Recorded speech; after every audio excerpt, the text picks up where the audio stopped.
Okay, thank you, Ellen, so much for joining me here on the call. If you wouldn't mind, just take a quick minute and introduce yourself. You're Ellen Pirie, and you were the supervisor here in Santa Cruz County from when to when? I was elected in 2000 and took office in 2001, and then I served until January 2013. So that was a 3-4-year term. So the rail corridor, now that's something that I have an intense interest in, just because I think it's just a marvelous underused asset here in Santa Cruz County.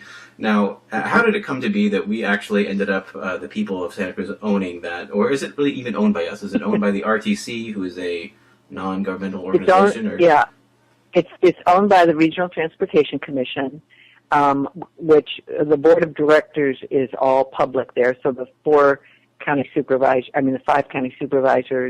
and representatives from each of the city make up the board of the Regional Transportation Commission. A long time ago, it used to be actually part of the county, but it then went, it separated. So it's its own governmental agency now. So who actually, is there like a group of people who was like, got the genesis for that idea? Was it like train advocates? Was it bicycle people, or was it from the government? Who actually was the early supporter of the project? There were a lot of early supporters. I think in Santa Cruz in particular, there was just a lot of interest. Some were the train people, I call the train people, some were the bike people. But I think everybody sort of shared the idea of this is an incredible asset for the county. It runs the length of the county. In many areas, it goes through incredibly beautiful countryside.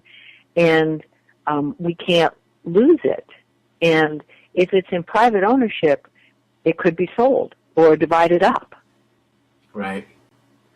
So, what was the grand vision? I mean, like, were people like at that time? What was the thinking really? Were they more interested in the train service, like actually establishing a passenger rail, or was it a mixed-use project, passenger and trail, or what were people really thinking at the time? I mean, there wasn't an overriding. I was not a train person. I was a trail person, and the reason I wasn't a train person is because trains are very expensive and difficult, and you have to have a dense population to run passenger rail at any kind of speed. So that is one of the main obstacles to putting passenger rail on that line. There are other ones as well, having to do with the weight of the rails and the geometry of the track. But the biggest is just trains are expensive, and big cities struggle. Big cities struggle to maintain them, and for a small town, it's virtually impossible. So I thought, well, let's get the rail line. The most important thing is get the rail line, and then we can all argue about what we're going to do with it. And I think for that reason, the train people and the trail people and the walking people and whatever, the runners and the joggers were all together, all wanting to get the rail line and sort of putting off the discussion about what exactly are we going to do with it. Yeah, correct. Okay.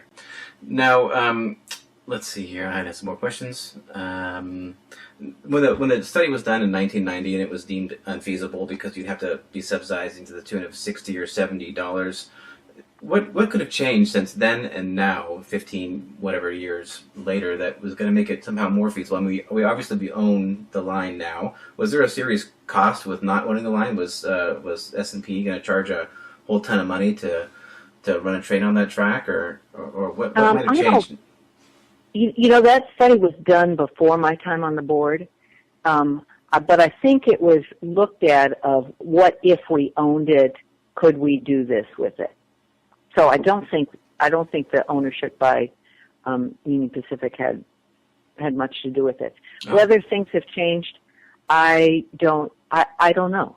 So let me ask you this: if you were the king of Santa Cruz, the queen of Santa Cruz, rather, what would you do with it? What would you do?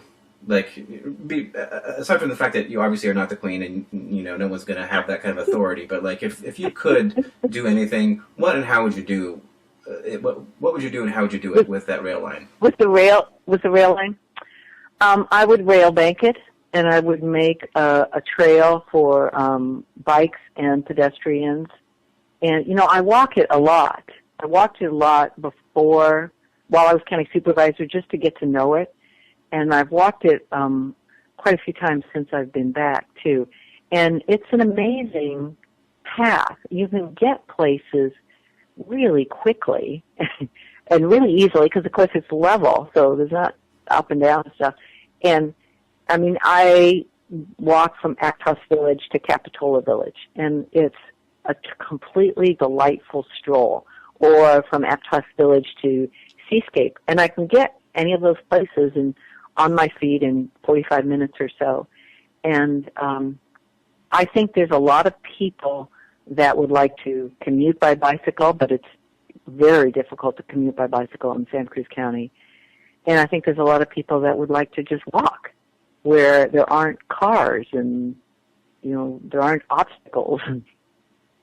So that's what I would do, is I would take it out and use it as a trail until some really reasonable rail line option comes forward.